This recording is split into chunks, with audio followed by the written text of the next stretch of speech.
এসেছে, আমি সবগুলোর অ্যান্সার দিয়েছি আর সবাই আমাকে ভেরি গুড বলেছে। শোনা বাচ্চা তো তাই তো বলেছে ভেরি গুড। আর জানো মামাম, আমার আজকে অনেকগুলো ফ্রেন্ড হয়েছে, তারা খুব ভালো। আমি তাদের সবাইকে টিফিন শেয়ার করে খেয়েছি, ওরাও আমাকে টিফিন শেয়ার করে খেয়েছে। আমার আজকে খুব মজা এসেছে জানো। তাহলে তো আমার আরো আজ স্কুলে ভীষণ মজা করছে দেখতে পাচ্ছি। হ্যাঁ তো। আচ্ছা, এই যে তোমার এতগুলো ফ্রেন্ড হয়েছে, তাদের নাম কি? সে তো অনেকে মাম্মাম, ঋষিতা, রিতম, কিংসুক, মৌবনি, আরো অনেকে। আর ওরা সবাই আমার ফ্রেন্ড, ওরা খুব ভালো জানো। জানো মামাম, ঋতিকা আর কৃতিকা নামে আরো দুজন আছে, ওরা আমার ফ্রেন্ডস, ওরাও টুইন। ওরা খুব ভালো, ওরা দুজনে একদম একরকম দেখতে, শুধু ফিচার্স আলাদা। আর ওরাও আমার বন্ধু জানো। মামাম, আমি ঠিক করেছি এদের সবাইকে আমি বার্থডেতে ইনভাইট করব। আচ্ছা, করো, এটা রাখো। জানো মাম্মা, ঋতিকা আর কৃতিকার মধ্যে কোনটা কে আঙ্কেল আন্টি সেটা চিনতেই পারে না। ওই জন্য না ওদের দুজনকে আলাদা আলাদা সাজায়, আলাদা আলাদা হেয়ার স্টাইলও করে দেয়, আলাদা আলাদা ড্রেস পরায়। তারপর ওরা দুষ্টুমি করে একই রকম সেজে চলে যায়, তাতে তো সবাই কনফিউজড হয়ে যায়।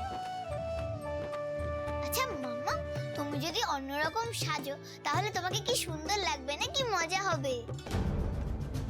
তোমাকেও তো আর কেউ চিনতে পারবে না।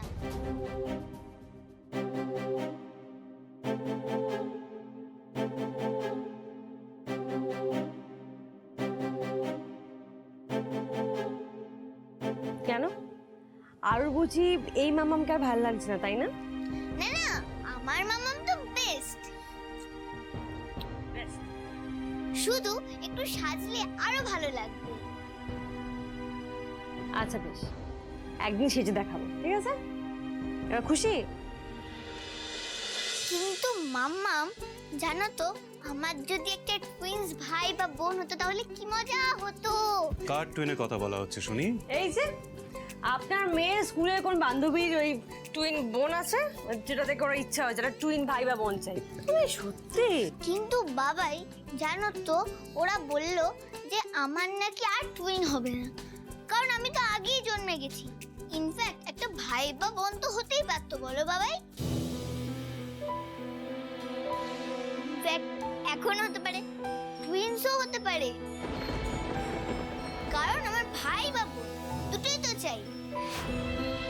কিন্তু সেটা নাকি একমাত্র তুমি আর মামামে গিফট করতে পারো।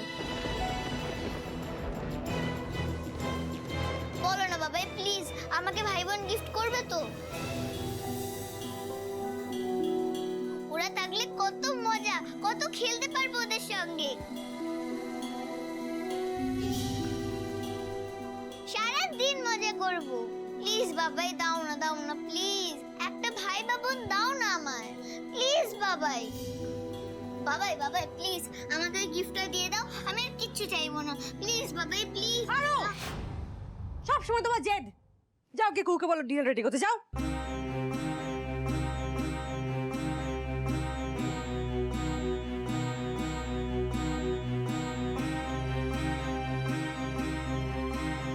রিয়াজ, তুমি আরুকে বকছো কেন? ও তো বাচ্চা, ওর তো এসব বোঝার কথা নয়। ওর তো বোঝার কথা নয় যে আমরা একসঙ্গে থাকি ঠিকই, কিন্তু আর পাঁচজন স্বামী স্ত্রীর মতন আমাদের সম্পর্কটা নয়। তুমি যে এখনো তোমার ট্রমা থেকে বেরিয়ে উঠতে পারোনি, সেটা কি ওর জানার কথা? বলো। তুমি কি বলতে চাইছো মল্লা? সব দোষ আমার। আমি নিজে আমার জীবনটাকে একদম অদ্ভুত বানিয়ে ফেলেছি।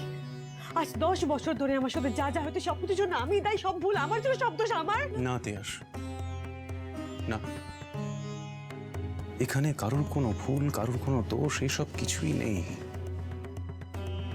এত বছর ধরে তুমি আমার পরিবারকে যেভাবে ভালোবাসায় আগলে রেখেছো, তারপরে আমি তোমার কাছ থেকে আর কিছু চাইতে পারি বলো? পারি না। কারণ আমি যা চেয়েছি তোমার কাছ থেকে তার চেয়ে অনেক বেশি পেয়ে গেছি, অনেক বেশি। সত্যি করে বলো তো মল্লা, তোমার কখনো মনে হয় না যে আজ আমরা এক হয়েও আমাদের মধ্যে অনেকটা দূরত্ব রয়ে গেছে? তোমার কখনো খারাপ লাগে না বা রাগ হয় না যে তুমি আমায় কখনো সম্পূর্ণভাবে পাওনি?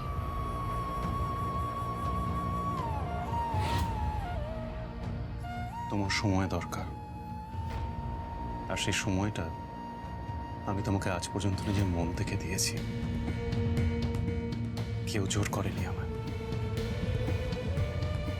আর প্রয়োজনে আমি সারা জীবন তোমাকে এই সময়টা দিতে রাজি, কারণ আমার কাছে তোমাকে পাওয়া মানে তোমার এই রক্ত মাংসের শরীর পাওয়া নয়, তোমার মন পাওয়া, তোমার ভালোবাসা, তোমার যত্ন, এগুলো বাকি সব কিছুর থেকে আমার কাছে অনেক বেশি দামি।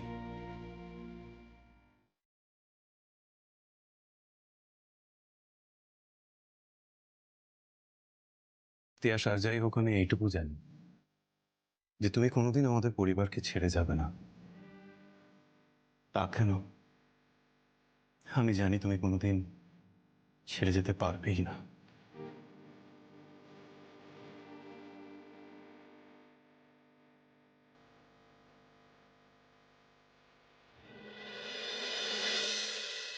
শোন না, আমার যেটা মনে হচ্ছে যে দাদা একটু এদিকে শোন না।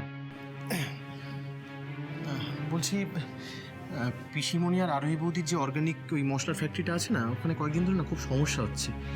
আমাকে একটু 2-3 বার যাতায়াত করতে হবে, কিন্তু লোকেশনটা এতটা দূরে না, যাতায়াত করাটা খুব প্রবলেমেটিক। আর তাছাড়া অফিসের যা কাজের চাপ, এছাড়া বাড়িতে বাবানকে দেখাশোনা করা, মানে বাড়ির লোকরা না হিমশিম খাবে। কিন্তু ওখানে অ্যাকাউন্টস ডিপার্টমেন্টের যা সমস্যা, আমাকে একবার তো যেতেই হবে।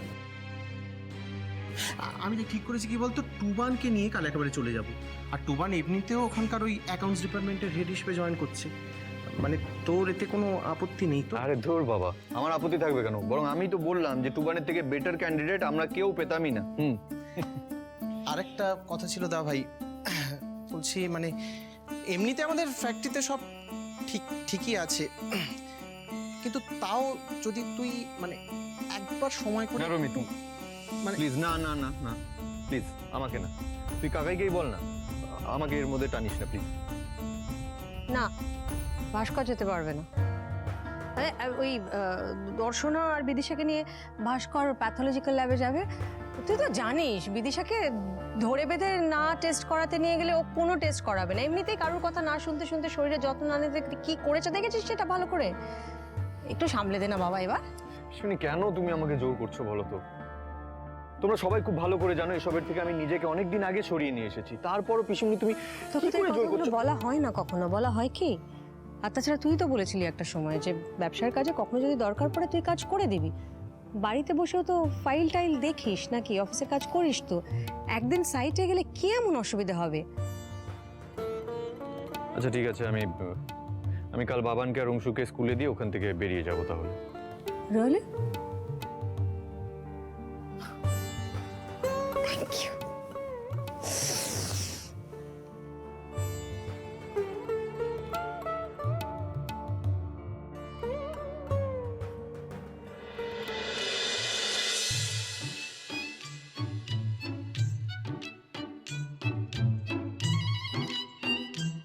কি ব্যাপার সোনামা, আজকে বালিশ নিয়ে এখানে? আমি আজকে আমার বাবার কাছে শোবো। Any problem? না, কোনো প্রবলেম নেই, কিন্তু কোনো কিন্তু নয়। তোমার বউয়ের ওপর আমার আজকে খুব রাগ হয়েছে। আমাকে এত জোরে বকে দিল, ওনার সাথে তো এক ঘরে থাকাই যায় না। ওনার কাছে আমি শোবো না। সরো সরো বাবা। শো শো, এই যে আস্তে আস্তে আস্তে। আরু, কি বাবা তুমি এখানে কেন? তাহলে ঘরে সবাই চলো। আমি আর কোথাও যাব না বাবাই, আমি এখানেই শোবো। আমার রাগ হয়েছে, তুমি মাম্মামকে বলে দাও। আচ্ছা, তাহলে বাবাই তুমি তোমার মেয়েকে বলে দাও রাগ শুধু একার হয় না, হ্যাঁ? আর আমার দায়ের পর রাগ ভাঙানোর বেশি বেশি জেদ হয় সেইটুকু মেয়ের। আরে আরে আরে, তুমি যাচ্ছোটা কোথায়? এভাবে রেগে যাচ্ছ কেন? আরে দেখেছো, বড্ড বেশি বকে দিয়েছ ওকে, মুখ ফুলিয়ে বসে আছে। শোন, আজ রাতের জন্য ওকে আমার কাছে ছেড়ে দিয়ে যাও। কিন্তু ওকে সকালে দেখবে সব ভুলে গেছো। আমার কথা মানো, যাও কি ঘুমিয়ে পড়ো, যাও।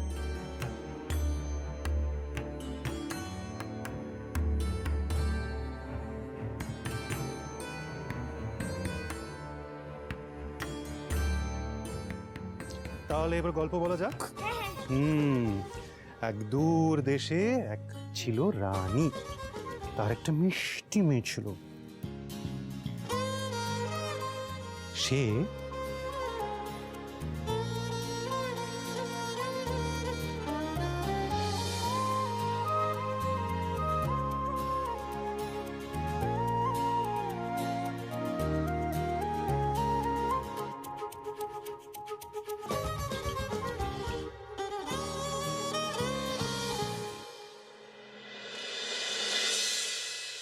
ঠিক আছে, ভাবি বেশি ইম্পর্টেন্ট তো। ঠিক আছে, আমিও যখন কাকে স্যান্ডউইচ বানাবো, চিকেন স্যান্ডউইচ, তখন আমিও দেবো না, দেখবো কে এসে আমার কাছে চায়।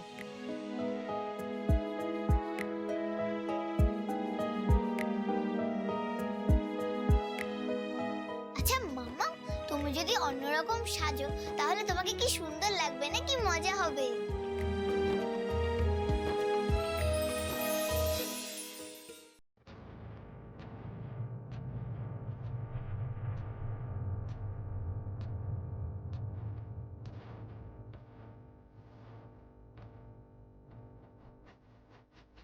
আর বুঝি এই মামামটা ভালো লাগছে, তাই না? না না, আমার মাম্মাম তো বেস্ট। শুধু একটু সাজলে আরো ভালো লাগবে।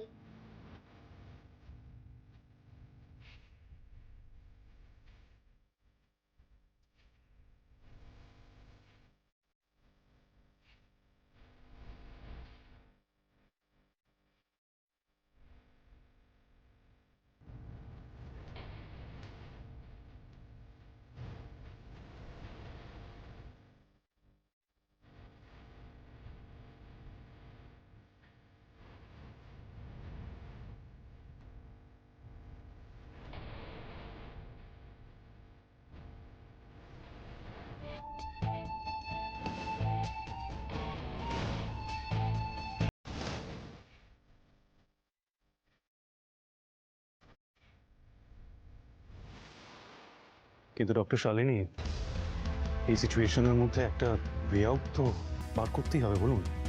ডক্টর ব্যানার্জি, ওয়ে আউট বের করাটা একটু মুশকিল, কারণ তিয়াসের যে সমস্যা সেটা যথেষ্ট অদ্ভুত। আর এত বছর ওষুধ খাওয়ার পরেও আমরা যেটা এক্সপেক্ট করছিলাম সেরকম কোনো ফল তো এখনো পাইনি। তাই ধরে নিতে হচ্ছে যে ও হয়তো নিজে থেকেই এই ঘটনাগুলো ভুলে যেতে চাইছে না। কিন্তু ডক্টর, তিয়াসের এইভাবে নিজেকে চিনতে না পারা, সবকিছু ভুলে যাওয়া আগের থেকে অনেক বেড়ে গেছে। আগে যদি এই অ্যাটাকগুলো 6 মাসে একবার হতো, এখন প্রতি সপ্তাহে একবার করে হচ্ছে। এটাই তো আমার ভয়, যে ওর কোনো লাইফ রিস্ক। না, আসলে সেরকমটা হয়তো হবে না। দীর্ঘকাল ধরে একটা ট্রমাকে তো বয়ে বেড়াচ্ছে, যার ফলে একটা আইডেন্টিটি ক্রাইসিস ওর মধ্যে তৈরি হচ্ছে।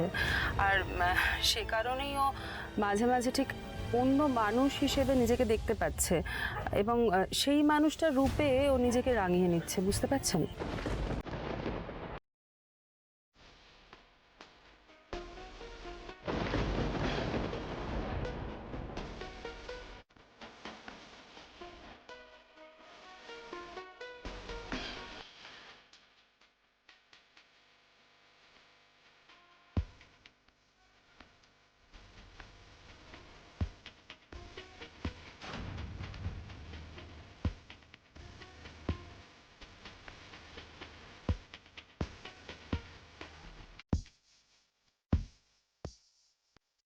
কিন্তু ডক্টর, এটা কিভাবে সম্ভব?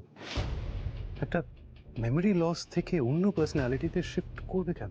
অন্য পার্সোনালিটিতে শিফট করতে পারে, তার কারণ হচ্ছে বহু বছরের ট্রমা থেকে এক ধরনের ইনফিরিয়রিটি কমপ্লেক্স বা একটা আইডেন্টিটি ক্রাইসিস যেহেতু তৈরি হয়, তার ফলে হয়তো ধরে নেওয়া যেতে পারে কোনো পাস্ট ব্যাড মেমোরি থেকে এটা ট্রিগার করছে, যার ফলে ও সেই সময়টাতে আপনাদের কারুকেই চিনতে পারছে না। এটা হতে পারে। কিন্তু ডক্টর, আরও আমাদের মেয়েকে কোনোদিন ভুলে যায় না কিন্তু। Very simple, she is a mother, doctor Banerjee. আর মাতৃত্বের ফিলিংয়ের ওপরে কোনো ফিলিংই ডমিনেট করতে পারে না। সে কারণে আরাধ্যা যতবার ওর সামনে আসবে ও আরাধ্যাকে চিনতে পারবে।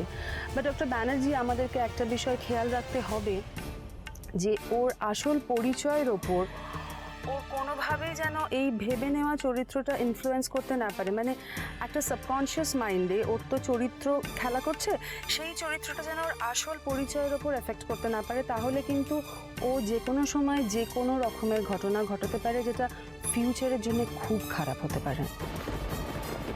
তাহলে ডক্টর কি করবো? যেটা করতে হবে সেটা হচ্ছে ওর সেশনটা আরও বাড়াতে হবে, আর ওকে আপনাকে ভালো রাখতে হবে।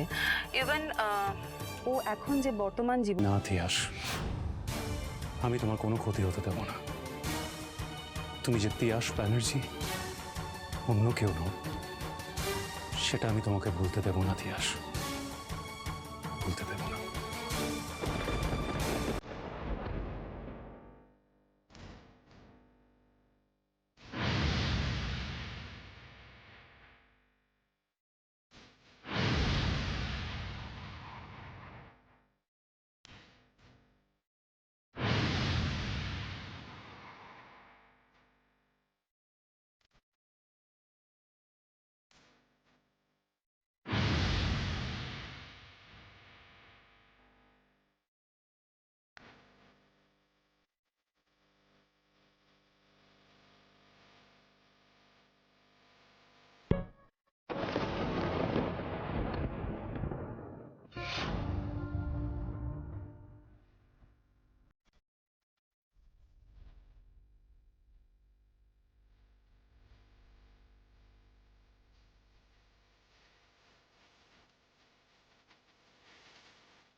রমিত, আমি তো যাচ্ছি, আমি বাকিটা দেখে নেবো, তোকে অতটা চিন্তা করতে হবে না। শোন, ঠিক আছে?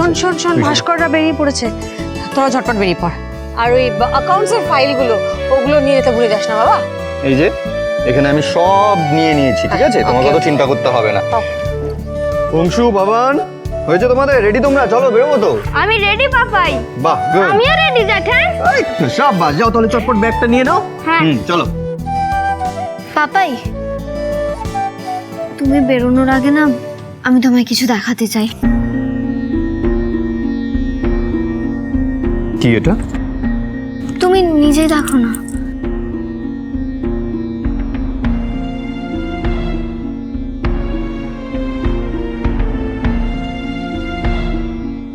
ইন্টার্নশিপ? প্রিন্সেস, এটার মানে কি? তুমি এখন ইন্টার্নশিপ? কিসের internship? Papai, as a psychiatrist আমি শালিনী আন্টির কাছে ইন্টার্নশিপটা করতে চাই। শালিনী আন্টি মানে তোর ওই বান্ধবী তানিয়ার মা না? হ্যাঁ কুট্টি, তোমরা সবাই তো ওনাকে চেনোই। শালিনী আন্টি মানে তানিয়ার মা কত বড় একজন সাইকিয়াট্রিস্ট সেটাও তোমরা জানো। তাই ইন্টার্নশিপটা করা না আমার জন্য খুব ইম্পর্ট্যান্ট। কিন্তু বেটা, তুমি তো সবে স্কুল পাস করে সাইকোলজি অনার্স নিয়ে কলেজে ফার্স্ট ইয়ারে ভর্তি হলে। এখনই কি ইন্টার্নশিপ করাটা খুব দরকার ছিল বেটা? পাপাই, তুমি তো জানো আমি মাম্মামের মতো হতে চাই। মাম্মা মতো এই একই সাবজেক্ট নিয়ে পড়াশোনা করতো, তাই না? আর তাই খুব সহজেই মামা ম্যাজিকের মতো সবার দুঃখ কষ্ট বুঝে যেত, তাদের রিলিফও দিত। আমিও সেটাই করতে চাই পাপাই। আর শুধু তাই নয় পাপাই, মাম্মাম যেরকম পড়াশোনার পাশাপাশি নিজের খরচা নিজে চালাতো, আমিও সেটা করতে চাই পাপাই। আমিও ইন্ডিপেন্ডেন্ট হতে চাই।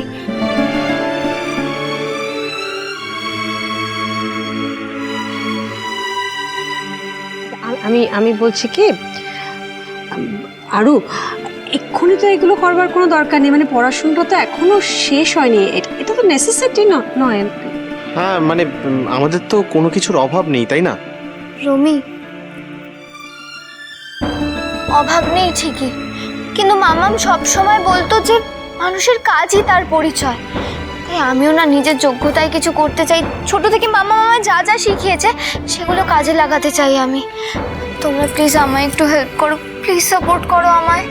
অনি শোন না, আমি বলছি যে ও খুব একটা ভুল কিছু তো বলছে না।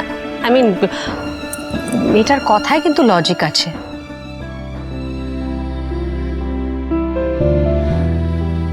এদিকে এসো। আমার প্রিন্সেস ইন্ডিপেন্ডেন্ট হতে চাইছে। এত ভালো একটা কাজে আমি আমার প্রিন্সেসকে না করতে পারি? ধরো ধরো, কাজটা মন দিয়ে করো। All the best. Thank you Babai, thank you so much.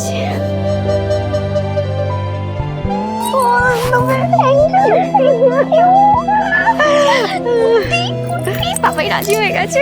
দি ভাই তুই চাকরি পেলি, আর আমাদের গিফটটা হবে হবে, সবার গিফট পাবে। আমাকে ফার্স্ট স্যালারিটা তো পেতে দাও।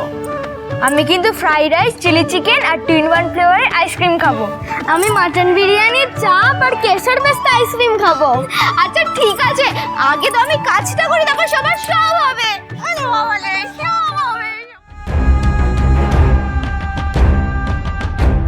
আপনার মেয়ে স্কুলের কোন বান্ধবীর ওই টুইন বোন আছে যেটা দেখে ওর ইচ্ছা হয়, যেটা টুইন ভাই বা বোন চাই? মানে সত্যি? কিন্তু বাবাই জানো তো, ওরা বলল যে আমার নাকি আর টুইন হবে না, কারণ আমি তো আগেই জন্মে গেছি। ইনফ্যাক্ট একটা ভাই বা বোন তো হতেই পারতো, বলো বাবাই? ইনফ্যাক্ট এখন হতে পারে, টুইনসও হতে পারে, কারণ আমার ভাই বা বোন দুটোই তো চাই। কিন্তু সেটা নাকি একমাত্র তুমি আর মামামে গিফট করতে পারো। বলো না বাবাই, প্লিজ আমাকে ভাই বোন গিফট করবে তো?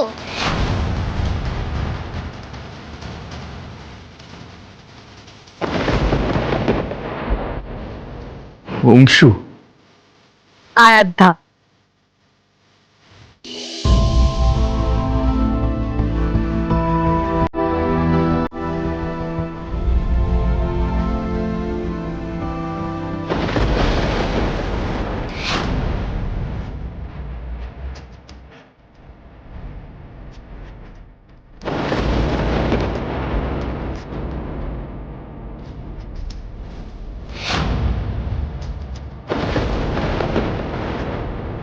আচ্ছা মামা, তুমি যদি এরকম সাজো, তোমাকেও তো একটু আলাদা দেখতে লাগবে, তখন তোমাকেও তো কেউ চিনতে পারবে না।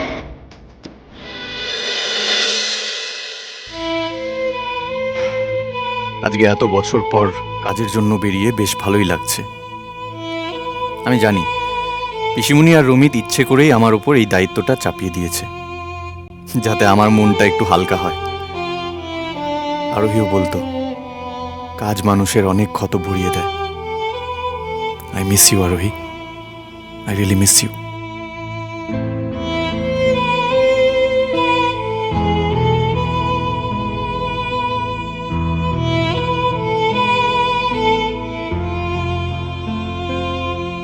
আজ সত্যি খুব মনে হচ্ছে যদি আপনার সাথে আমার প্রথম দেখা করার দিনটা নতুন করে ফিরে আসতো।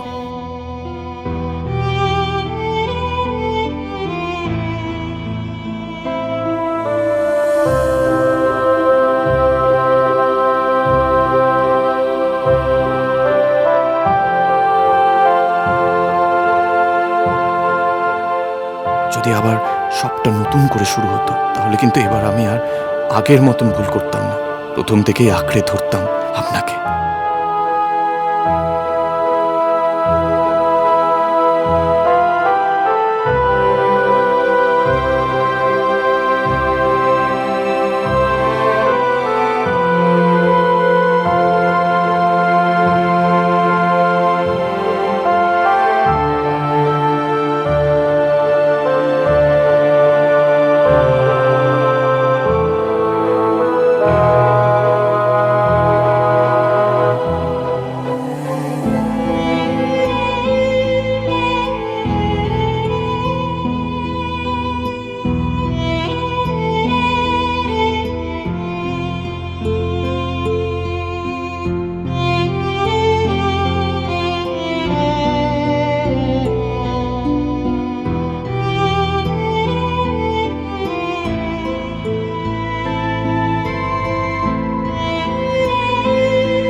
এই জায়গায় কি আমি আগেও এসেছি, নাকি সবটাই নতুন, ঠিক আমার মতন?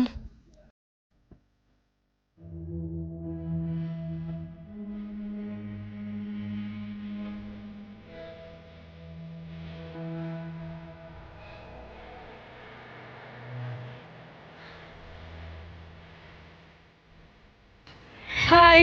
হ্যালো আন্টি, আমি আপনার চেম্বারেই গেছিলাম, আপনি নেই বলেই আপনাকে ফোন করলাম।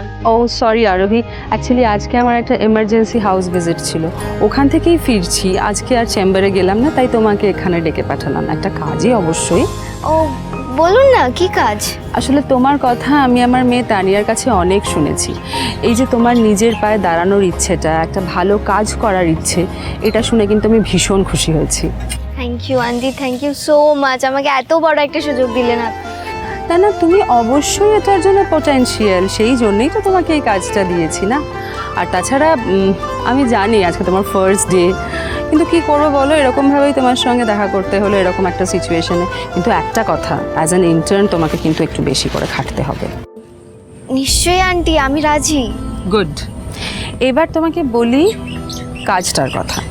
কাজটা হচ্ছে একজন পেশেন্টের, যেই পেশেন্টকে দেখলে বাইরে থেকে কখনোই মনে হবে না যে তার কোনো সমস্যা রয়েছে, এমনকি কোনো মানসিক অশান্তিও আছে।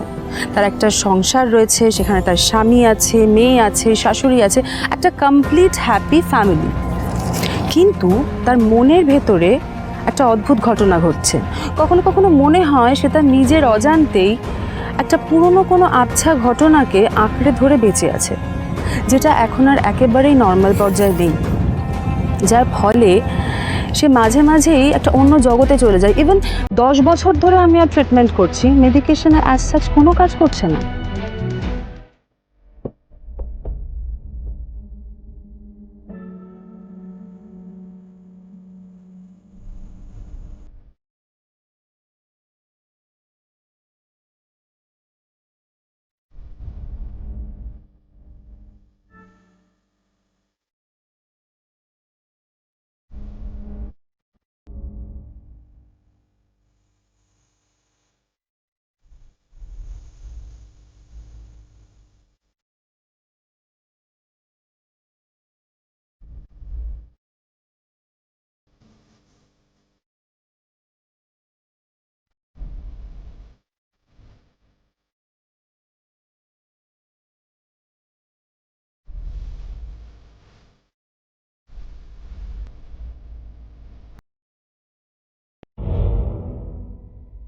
নিজেকে কি সত্যি এত সহজে খুঁজে পাবো আমি?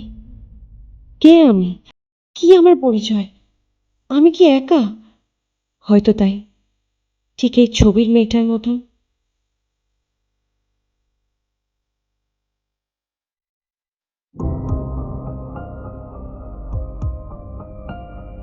আচ্ছা আন্টি, পেশেন্টের নামটা জানা যাবে?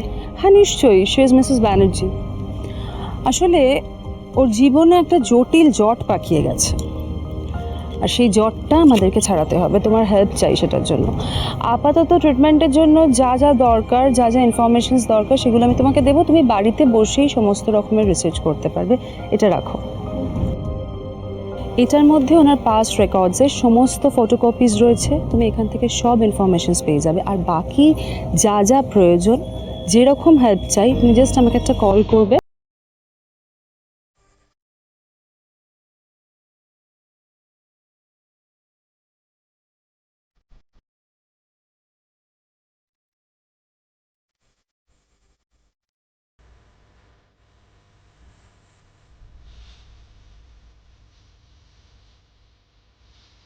কেন যে মনটা এত খারাপ লাগছে, কিন্তু কি করব, কোথায় বা যাব, কেন কিছু বুঝতে পারছি না আমি।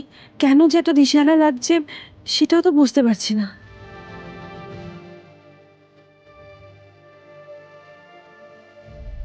যাক, আমার মতন অন্য কেউ তাহলে একদম একা হয়ে আছে।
মনে পড়ে সেই হৃদয়ে উচ্ছ্বাস নয়ন কোলে, তুমি যে বলেছিলে ভুলে গেছি, তাই এসেছে ভুলে।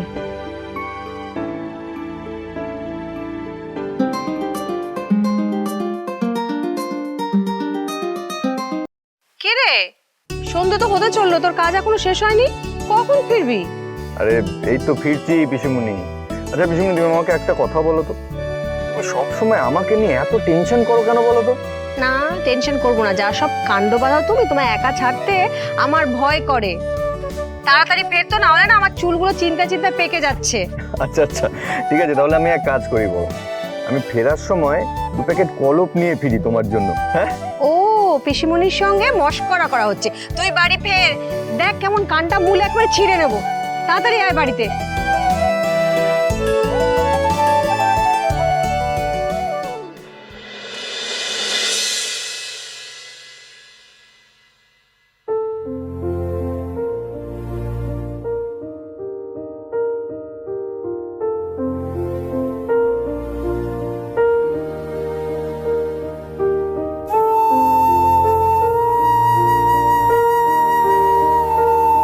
যাওয়ার সময় তো এটা ছিল না, কেউ এঁকে দিয়েছে মনে হচ্ছে। আর কি যেন একটা লেখা।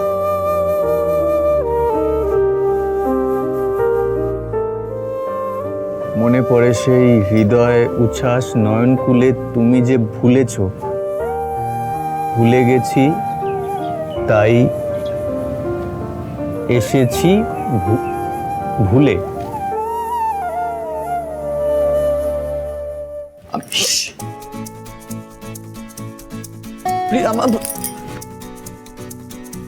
আমার কত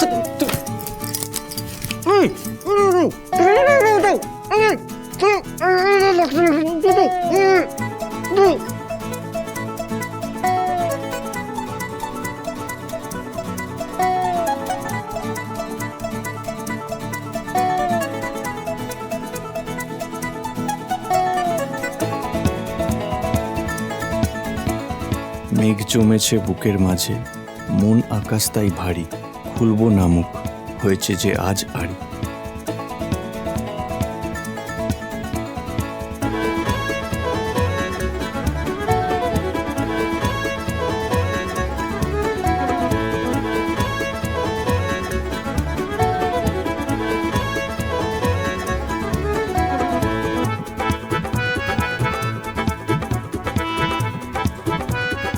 খুব রেগে আছো বুঝি? বৃষ্টি হলেই মনের আকাশ হবে খুব খুশি, আর বৃষ্টি হবে বলবো যখন শুধু তোমায় ভালোবাসি।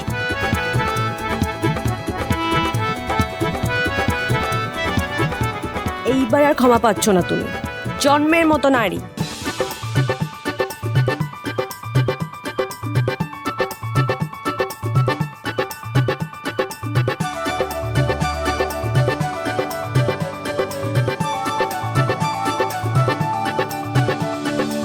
রাগের পাশেই ক্ষমা থাকে, তাই আড়ি করে কি থাকতে পারি?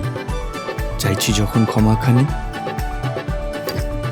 শুনুন, আপনি যদি না জানেন আপনার উপর রাগ করে থাকি, তাহলে আমি যা বলবো তাই করতে হবে, আর আমি যা করবো কোনো শব্দ করতে পারবেন না। রাজি?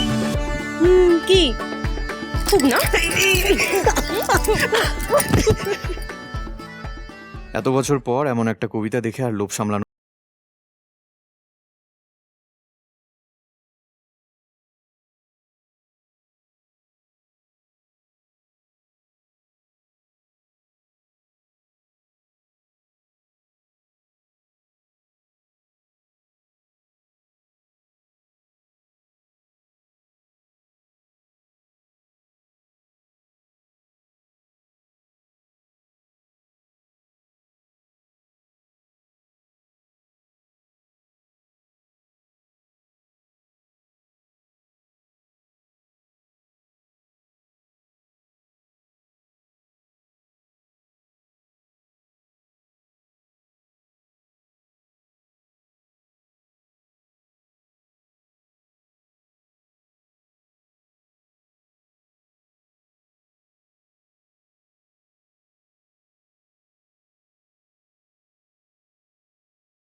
এই রে, 6টা বেজে গেছে, নিশ্চয়ই আরো এসছে। আসছি আসছি আসছি, দাঁড়া আসছি। এই তো আমার সোনাটা এসে গেছে স্কুল যাও। শোনা বাচ্চা, দাও ব্যাগ, দাও ব্যাগ দাও। তুমি জুতোটা খোলো, ব্যাগটা রেখে আসে। খোল।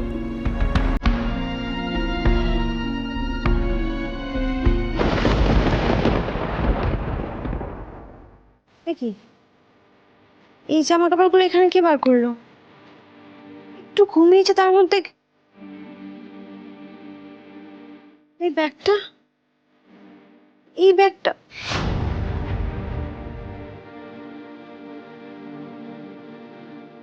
আর এই গয়নাগুলো, আমি তো এই গয়না পরিও না।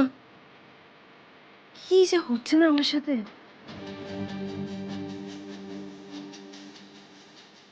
আরু তোর হলো? আসছি, দাঁড়া। কিরে, এই স্কুল ড্রেসটা ছাড় দেখি। এই দেখো আবার নাচছে, নামো। উফ, জুতোটা আবার এখানে রেখে যাচ্ছে। শোনো, কাকে মারুনি তো আজকে আবার? হ্যাঁ মাম্মাম দাঁড়াও না, টেকা চিলপিল, তোমাকে একটা কথাই বলবো, শোনো কথাটা মন দিয়ে। আজকে না একটা বড় কাণ্ড ঘটেছে আবার। আবার আবার কি ঘটালি আরু? আবার কি কাণ্ড বাঁধিয়ে এসেছিস বলতো তোরা? আরে তোদের লজ্জা করে না? আবার ওই মেয়েটার কাছে দুজনে মার্কে চলে এসেছিস? মোটেই না, ওর সাথে আমাদের আর কোনোদিন মারপিট হবে না, কারণ ও আমাদের ফ্রেন্ড হয়ে গেছে। বাবা, এই শুভ বুদ্ধির উদয় কি করে হলো? সত্যি মারামারি করাটা যাদের ফেভারিট হবি, তারা বন্ধুত্ব করলো কি করে?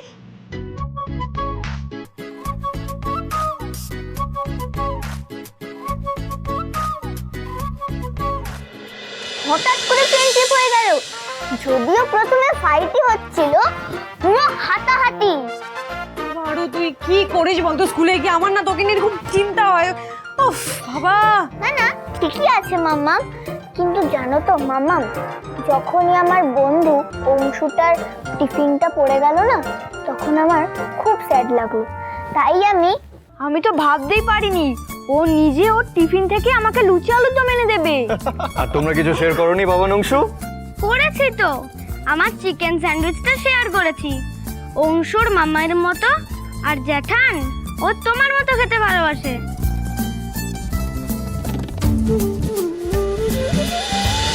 এমন একটা বন্ধু। চটপট করে ফ্রেশ হয়ে নাও, যাও যাও যাও, চেঞ্জ করে নাও, যাও যাও যাও যাও। আমিও যাই, ফ্রেশ হয়ে নি, বুঝলি? আচ্ছা দা ভাই, বলছি কারখানার যে প্রবলেমটা সলভ করার জন্য তুই আজ গিয়েছিলিস, ওটা সলভ হয়েছে নাকি কালকেও তোকে আরেকবার যেতে হবে? না না, আরো 2-3 দিন মনে হয় যেতে হবে, বুঝলি? ওই খেপে খেপে মিটিং করে ওয়ার্কার্সদের এই প্রবলেমটা সলভ করতে হবে। আমি করে নেবো, তুই চিন্তা করিস না। ঠিক আছে, যা ফ্রেশ হয়।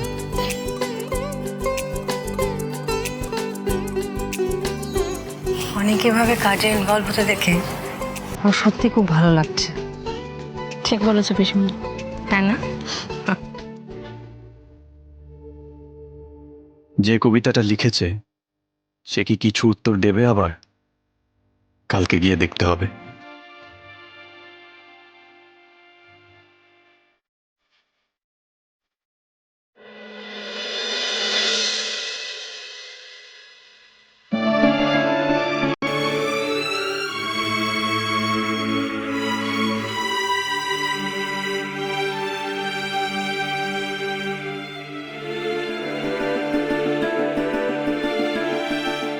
কি অদ্ভুত, একটা মানুষের সবকিছু থাকা সত্ত্বেও তার জীবনে এত শূন্যতা যে সে নিজের একটা আলাদা জগৎ তৈরি করতে চায়। সেই জগতে তার চেনাশোনা মানুষের চেনাশোনা রূপে কোনো জায়গাই নেই। একটা মানুষ বাইরে আর ভিতরে এতটা কি করে আলাদা হতে পারে? কি করে?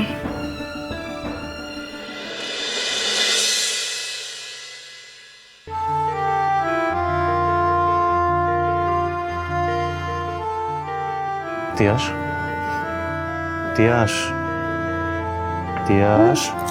বলার, এই তুমি কখন এলে? আমাকে ডাকবে? আমি এক্ষুনি এসেছি, কিন্তু তুমি এখানে এই টেবিলে ঘুমোচ্ছ কেন? তোমার তোমার দেরি হবে বুঝতে পারিনি, আমি তো ওয়েট করছিলাম তোমার জন্য, আমাকে ফোন করতে পারতে না তুমি একবার। চুপচাপ বসো আগে, বসো। ওকে আমি বলে দিয়েছিলাম না যে আমার ফ্লাইটটা দেরিতে আছে। দেখো রাত 1টা বাজে, তুমি জেগে আছো, আমার জন্য ওয়েট করছো, কোনো মানে হয়? এই তুমি খেয়েছো? না, তোমার জন্য তো ওয়েট করছিলাম আমি, তোমাকে না দিয়ে কখনো একা একা খেয়েছি বলো তো? এই আরো উফ, আরো ঘুম হচ্ছে, তোমার মেয়েকে আমি খাইয়ে দাইয়ে একবার ঘুম পাড়িয়ে দিয়েছি। তোমরা কাজ করো, তুমি ফ্রেশ হয়ে না, আমার খাবারটা ঠান্ডা হয়ে গেছে, আমি একটু গরম করে নিয়ে আসি। তবে হ্যাঁ, দেরি করে যখন এসেছো একটা শাস্তি আছে, যা সব খাওয়া হয়ে যাবে সমস্ত তোমায় গুছাতে হবে। রাজি? ঠিক আছে ম্যাডাম, আমি রাজি। এবার তাহলে যাও, তাহলে ব্রেকফাস্টের সময় হয়ে যাবে একটু পরে, চলো।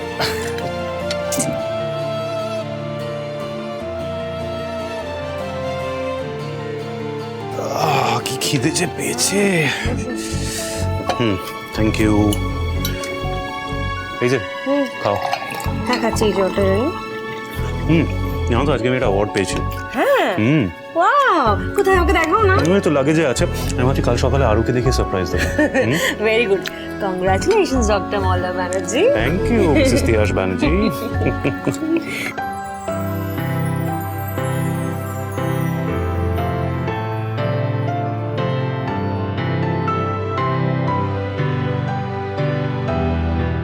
আচ্ছা শোনো না, বলছি যে একটা বাজে কেস খেয়েছি। এই ট্রিপটা করতে গিয়ে আমার সব অ্যাপয়েন্টমেন্টগুলো পিছিয়ে গেছে, সুতরাং এবার অ্যাপয়েন্টমেন্টের চাপ, কনফারেন্সের চাপ সব একসাথে পড়ে গেছে, তো আমার নেক্সট কয়েকদিন আসতে একটু রাত হবে। হ্যাঁ, আবার রাত মল্লার? না মানে রাত 1টা নয়, 2টো। আরে না রে বাবা, শোনো না, একটু অ্যাডজাস্ট করে নিও।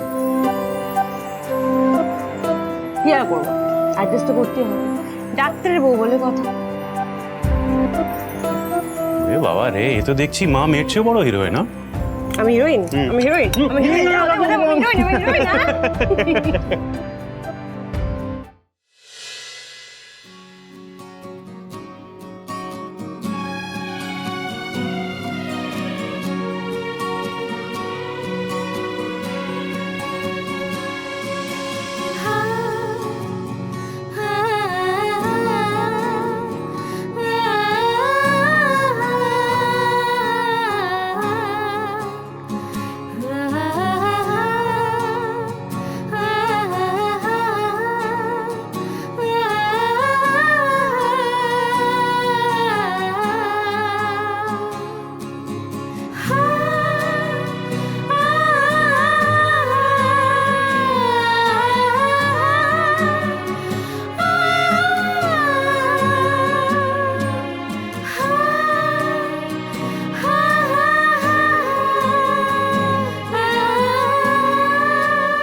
এই মানুষটা যেই হোক না কেন,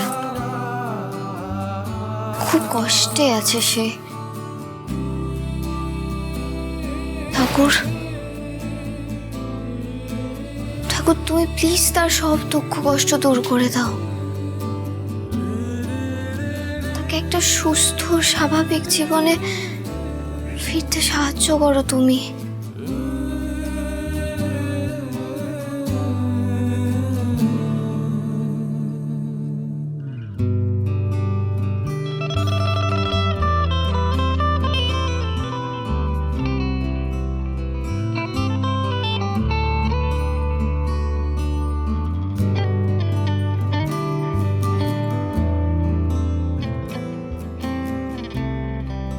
আজ আমি দেখেই ছাড়বো যে কে আমার ছবি আর লেখা এডিট করে।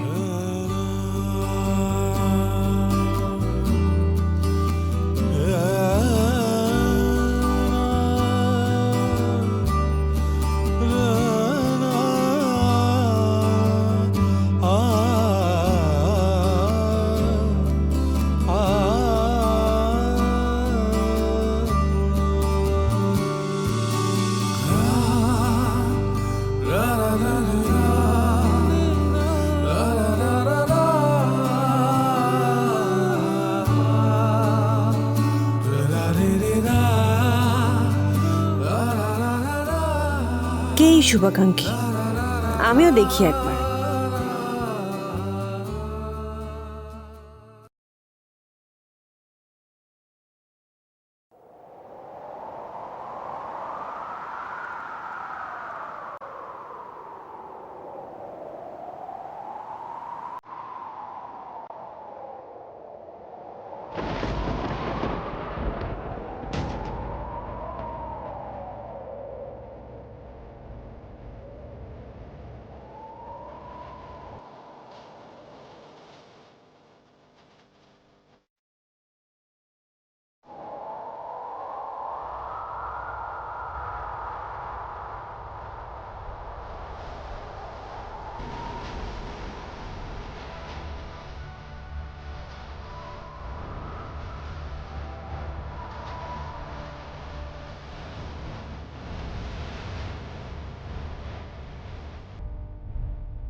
এই আমি কাকে দেখছি?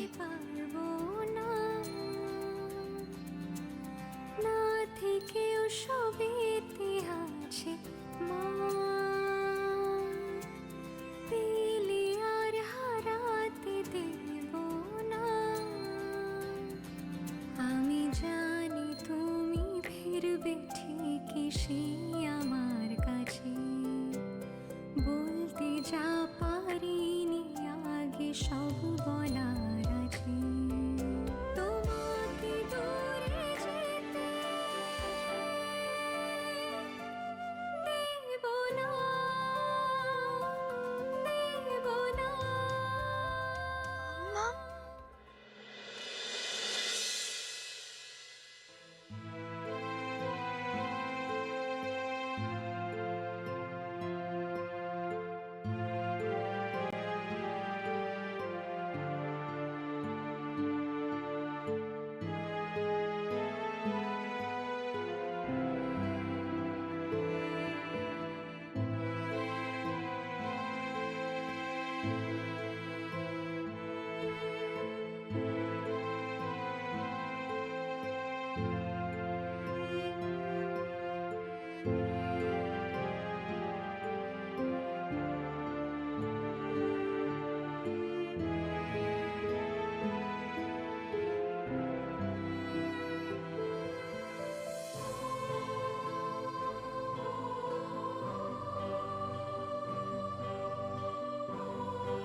দূর বাবা, কি হচ্ছে? হ্যাঁ রাধা মাধব, তুমি কি আজ আমার ধৈর্য পরীক্ষা নিচ্ছ নাকি? হ্যাঁ, কি ব্যাপার বলো তো? এরকম তো কখনো হয় না। অবশ্য তোমার লীলা শিখে সবাই বুঝতে পারে।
ও এখন যে বর্তমান জীবনটাতে বাঁচছে, সেই বর্তমান জীবনটা দিয়ে ওকে আষ্টে পৃষ্ঠে বেঁধে ফেলতে হবে।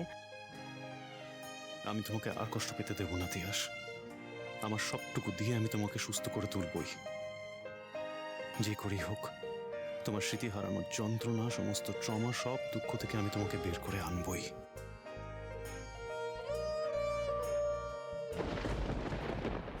আরে তোর মশাই দেখতে পেলেন নাকি?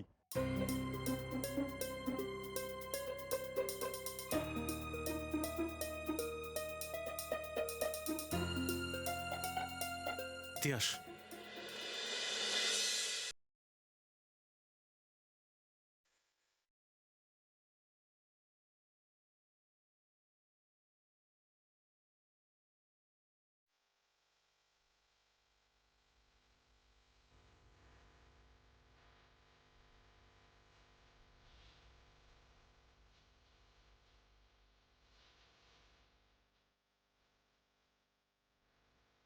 এটা হতে পারে না, এটা কিছুতেই হতে পারে না।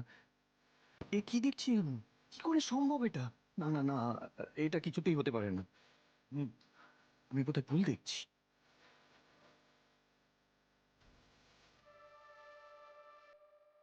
কে আপনি?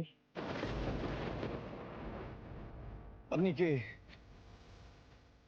কে আমি? কি হলো? আপনি আপনি চুপ করে আছেন কেন? বলুন, বলুন কে আপনি? কে আমি? আমার নাম কেন বলতে পারছি না? আমি আমি কে? আমার নাম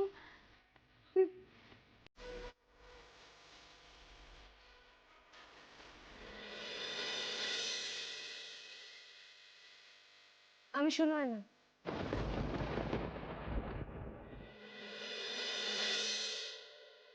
হে রাধা মাধব, তুমি কি আমাদের কোনো পরীক্ষা নিচ্ছ? যদি পরীক্ষাই নাও, তাহলে তোমার কেমন পরীক্ষা? হঠাৎ আজ আরোহীকে কেন দেখলাম? তাও আবার এতগুলো বছর বাদে। তুমিও দেখেছো? মানে হ্যাঁ, আমিও দেখেছি। মানে বিপিন, একটু আগে না আমার আর কুট্টির গায়ে কাটা দিয়ে উঠেছিল জানো। মুহূর্তের জন্য মনে হলো আমরা যেন মাম্মামকে দেখলাম।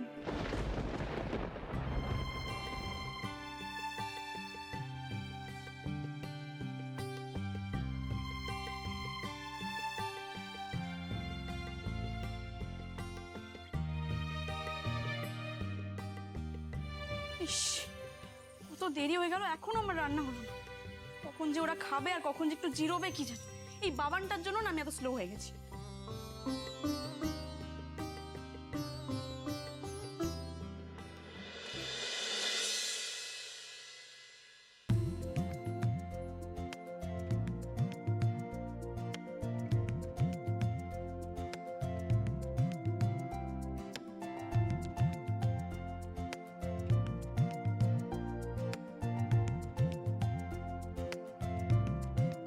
দেখেছিস তো দিদিয়া, এই ধনে ফোড়নটা রান্নায় দিলে কি বড় ক্ষতি হয়ে যেত বলতো, রান্নাটাই পুরো খারাপ হয়ে যেত। Thank you দিদিয়া।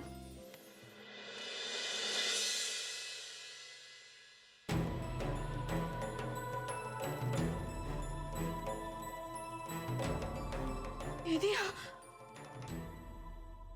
কি বলছিস কি তোরা? হ্যাঁ, হ্যাঁ গো পিসিমণি, দেখো এরকমটা তো বহুবার হয়েছে যে আমাদের মনে হয়েছে দিদি আমাদের চোখের সামনে এসেছে, কিন্তু কেন জানি না এইবারটা না খুব সত্যি বলে মনে হলো জানো।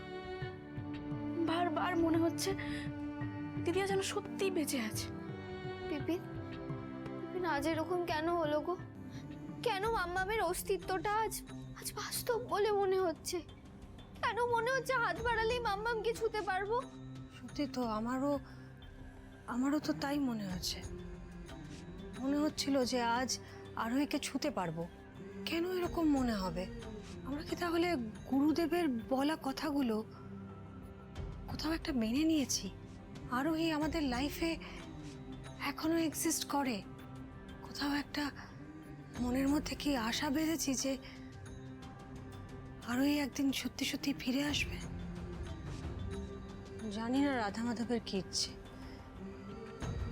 তবে আমার বিশ্বাস যে উনি যা করবেন এই পরিবারের ভালো, এই পরিবারের মঙ্গলের জন্য করবেন। আমার শুধু রাধা মাধবের কাছে একটাই প্রার্থনা, নতুন করে যেন এই পরিবারকে আর কোনো বিপদের মুখে না পড়তে হয়। তুমি আমাদের রক্ষা করো ঠাকুর। হে রাধা মাধব, আমাদের পথ দেখাও তুমি।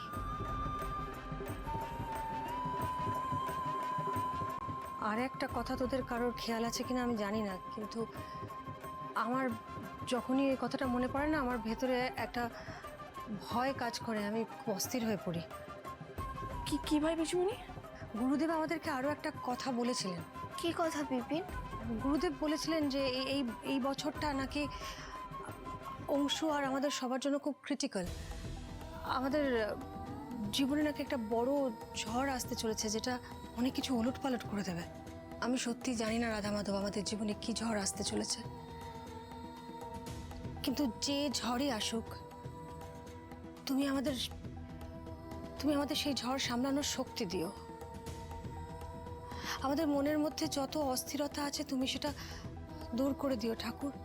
আমরা যেন আবার নতুন করে নতুন আশায় বাঁচতে পারি। তুমি দেখো রাধা মাধব।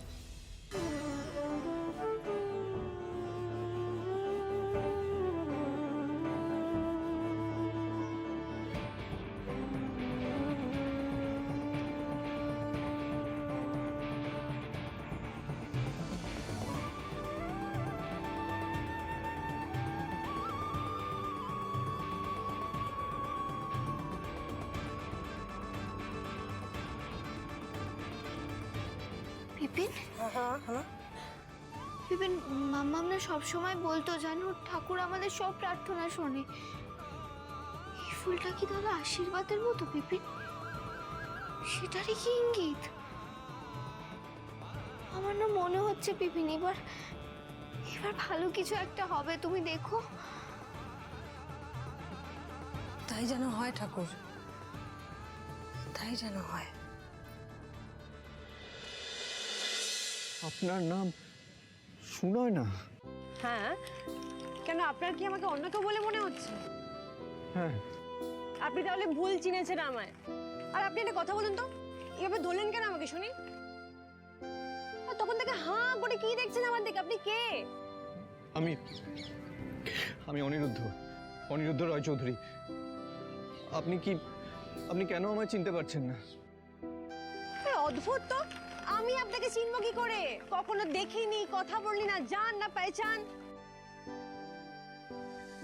আপনার মতলব কিন্তু আমার একদম ভালো লাগছে না। এটা কি বলছেন উনি? কেন আমায় চিনতে পারছেন না?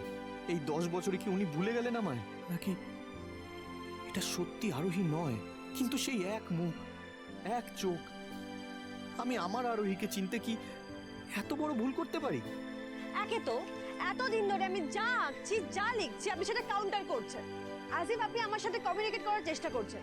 আর আজকে যেই ধরেছি আপনি ভাবাচ্ছাকে কিরকম অবস্থা? হ্যাঁ, রেস্টুরেন্ট, আমাদের বিজনেস কিচ্ছু। আরে আমি তো বলছি আমি আপনাকে চিনি না, আর আপনি আমাকে রেস্টুরেন্ট বাড়ি এসব কি বলেছেন? মাথা ঠিক নেই নাকি? কিচ্ছু মনে নেই আপনার তার মানে? ওএমজি, আপনি তো দেখছি পিছনে পড়ে গেলেন। বুঝতে পেরেছি, আপনার ইন্টেনশন মোটেও ভালো না। আপনি নিশ্চয় পকেট মার। না না না না, আপনি কিডন্যাপার, রাইট? না না, আমি তো আমার কথাটা কেউ শুনুন প্লিজ। আছেন? আমার কথাটা একবার শুনুন। Somebody please না না, help! আমার কথাটা প্লিজ একদম এগোবেন না, একদম না। হেল্প হেল্প, কেউ বাঁচান আমাকে প্লিজ, হেল্প!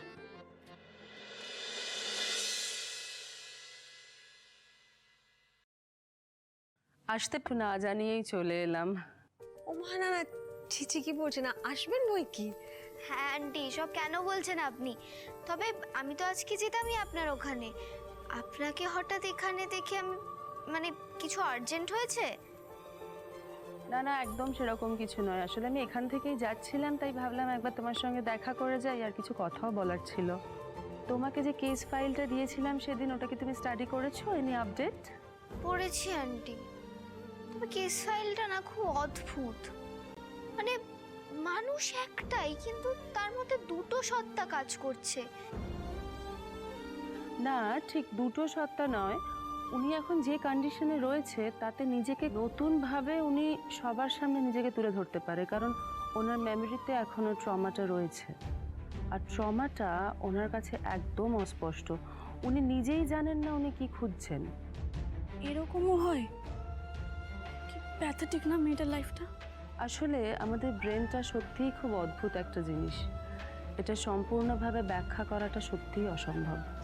কিন্তু আপনি যে বলছেন যে ট্রমার মধ্যে সম্পূর্ণ একটা অন্য মানুষ হয়ে ওঠে, আলাদা রূপে আলাদা পরিচয় বাঁচতে পারে, কিন্তু সেক্ষেত্রে বাড়ির লোকজন তারা আলাদা রকম পরিচয়, আলাদা রকম নামে ঘরের মধ্যে, মানে বাড়ির মধ্যে ঘুরে বেড়াচ্ছে, সেটা তারা অ্যালাউ করবে? আসলে বিষয়টা এতটা সহজ সবসময় হয় না। অনেকের ক্ষেত্রে যাদের সাবকনশিয়াস তাদেরকে ডমিনেট করে। বাড়ির লোক কখন থাকবেন না, কখন ঘুমিয়ে পড়বেন, আর কখন তিনি তার অল্টারনেটিভ আইডেন্টিটি এক্সপ্লোর করতে বেরিয়ে পড়বেন, সেটা একমাত্র তিনিই জানেন। সব সাবকনশিয়াস মাইন্ডই বলে দেয়। ইভেন মানুষটাকেই সম্পূর্ণ চালনা করতে থাকে তার সাবকনশিয়াস মাইন্ড। তাই তাদের অল্টারনেটিভ আইডেন্টিটির কথা সহজে ধরাও পড়ে না। তাই এদের রোগটাও সহজে বোঝা যায় না, আর যখন বোঝা যায় তখন অনেকটাই দেরি হয়ে যায়। আচ্ছা, আমি আরো যে কারণে এলাম, আরোহী, কাল একবার আমাদের ওনার বাড়িতে যেতে হবে। কিন্তু আন্টি, আপনি যে বলেছিলেন যে ওনার বাড়িতে কারোর এই বিষয়টা নিয়ে সমস্যা রয়েছে, তাই উনি আর ওনার হাজবেন্ড পুরো ব্যাপারটাকে গোপন রেখেই করছেন। হ্যাঁ, কিন্তু যাকে নিয়ে সমস্যা তিনি কয়েকদিনের জন্য বাইরে গেছেন। সো ডক্টর ব্যানার্জি বললেন কাল গেলেই ভালো। আমি চাই এই কেসটাতে তুমি আমার সঙ্গে থাকো। আমি তোমাকে যতটা অবজার্ভ করেছি, আমার মনে হয় you have a brilliant future. আমি শুধু চাই তুমি তোমার পড়াশোনার সঙ্গে সঙ্গে আমার সবকটা কেস আর সবকটা রিসার্চে আমার সঙ্গে থাকো, তাহলেই হবে। নিশ্চয়ই aunty, I try my level best. আপনার মুখে এই মেয়েটির পরিস্থিতির কথা শুনে কি জানি কেন মনে হচ্ছে যে মানুষটা আমার খুব কাছের, আমার খুব নিজের। আমারও না ঠিক একই কথা মনে পড়ছে। কেন কেন জানি না, বুকের ভেতরটা না কেমন অস্বস্তি হচ্ছে। এমন হওয়াটাই তো স্বাভাবিক। যে কোনো নর্মাল হিউম্যান বিংয়েরই তো এরকমটাই হওয়ার কথা। এনিওয়েজ, আজ তাহলে আসি। আরোহী, আজ আসি কেমন? বাকি কথা কালকে যাওয়ার সময় হবে।